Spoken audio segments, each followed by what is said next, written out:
Mardi soir, à Dijon, Dieudonné présentait son dernier spectacle Sandrine à bord de son Dieudobus, l'occasion pour nous de rencontrer l'artiste et, loin d'accorder une tribune à Dieudonné, nous avons souhaité faire le point sur son spectacle, sur sa carrière, sur la politique et sur les positions parfois intenables dans lesquelles le comique s'est enfermé ces dernières années. Le Dieudobus est égaré à proximité du Palais des Sports, c'est là que l'artiste nous a reçus. Dieudonné, bonsoir. Bonsoir.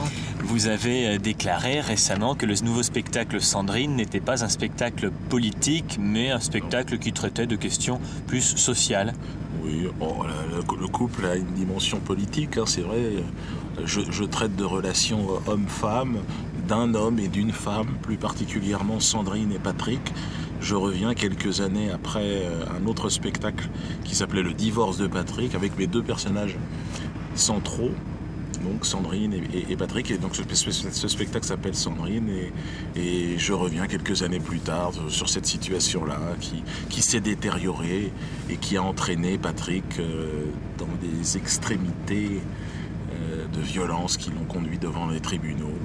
Et voilà, c'est le point de départ de ce spectacle. Ce spectacle a lieu dans un bus pour diverses raisons. Oui, je l'explique un petit peu au début du spectacle, mais c'est vrai que j'aime bien maintenant l'ambiance chaleureuse du bus. Alors je préfère me déplacer avec ma salle de spectacle, puisque j'avais eu des problèmes d'ordre politique, pression politique des gros partis politiques nationaux, parisiens, qui poussaient à ce que mes spectacles soient annulés un peu partout en province. Et donc j'avais choisi à un moment donné de jouer dans un bus. Et puis j'ai pris goût à cet exercice-là. C'est vraiment une liberté totale. C'est régularisé pour ce soir, le stationnement, c'est vu avec la ville, tout va bien ? On n'est pas à l'abri d'une amende à 11 €, hein. Nous les paierons. Hein. Et ce sera aussi notre contribution à la ville de Dijon. Ce sera la seule contribution.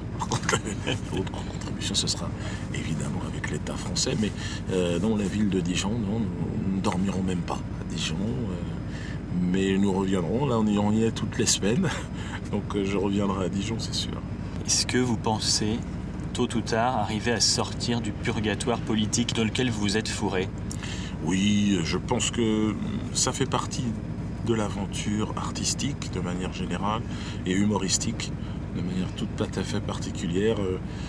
J'ai pour exemple des artistes qui se sont toujours trouvés à un moment ou à un autre dans une situation qui ressemble à celle dans laquelle je me trouve aujourd'hui, et je crois qu'avec le temps, les choses vont se mettre en ordre.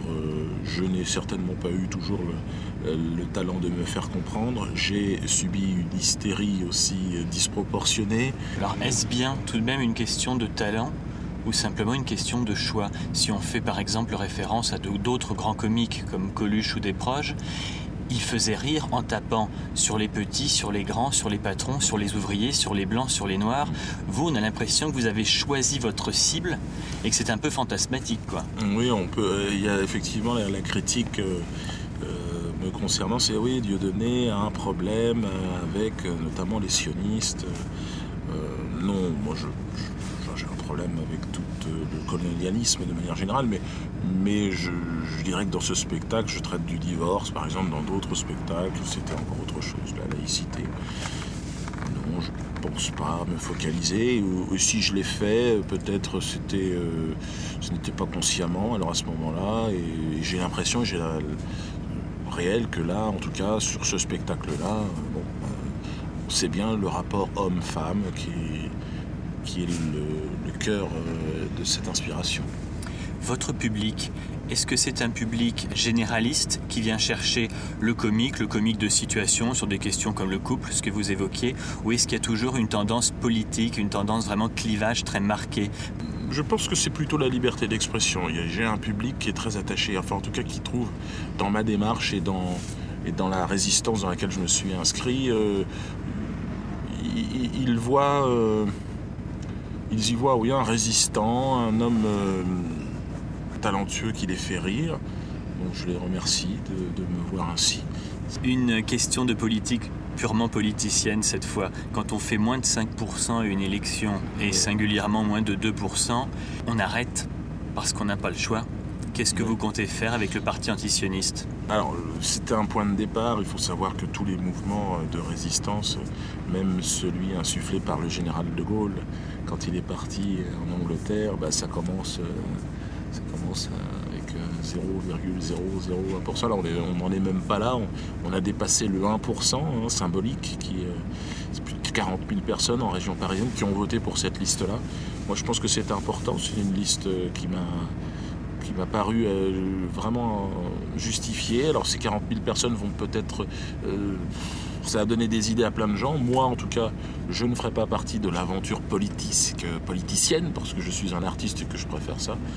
Mais voilà, il y a d'autres personnes qui aujourd'hui s'engagent et veulent militer dans cette direction qui est l'antisionisme. Et je trouve que ça a tout son sens lorsque l'on entend aujourd'hui le ministre de l'Intérieur, M. Hortefeux, s'exprimer comme il l'a fait pour dénoncer une présence excessive des Maghrébins dans ce pays.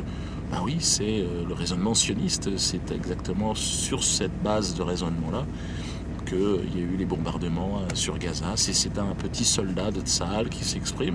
Mais Israël, c'est pas un bloc unique. Il y a des travaillistes à la Knesset, il y a des mouvements, des contestations comme dans tous les pays.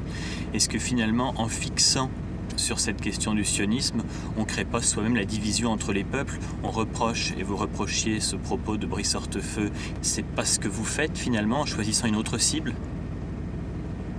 Le sionisme, oui, mais le sionisme, c'est si vous voulez, on peut difficilement demander à un descendant de colonisé d'adhérer au colonialisme.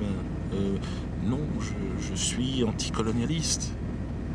Alors, si vous préférez ce mot au mot antisioniste, c'est comme vous voulez. Et dans le discours, on parlait de M. Hortefeux, il y a cette résonance. Au-delà même, je ne pense pas que ce soit un discours raciste, c'est un discours sioniste. Et d'ailleurs, il faut effectivement régler ce problème de l'islam.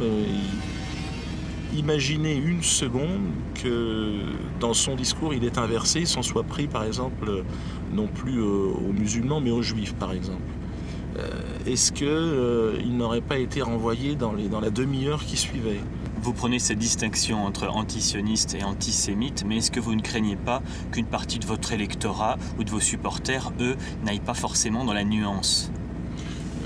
Il y a beaucoup de mes supporters dont certains religieux, même moi je ne suis pas religieux, mais qui sont de confession juive, qui me suivent. Alors eux, comment se situer dans le déni de soi ? Non, je pense que l'antisémitisme est une forme de stupidité, de bêtise, comme il en existe beaucoup. Même les antisémites, de manière générale, ne se revendiquent pas comme antisémites, je vous l'accorde. Mais parce que c'est un délit. Mais je ne le suis pas parce que je trouve ça ridicule. Par contre, l'antisionisme, c'est en plus, je crois, la meilleure façon de se battre contre l'antisémitisme. Votre public, de plus en plus nombreux sur les trottoirs autour du parc des sports de Dijon vous attend. Oui, il y a pas mal de monde.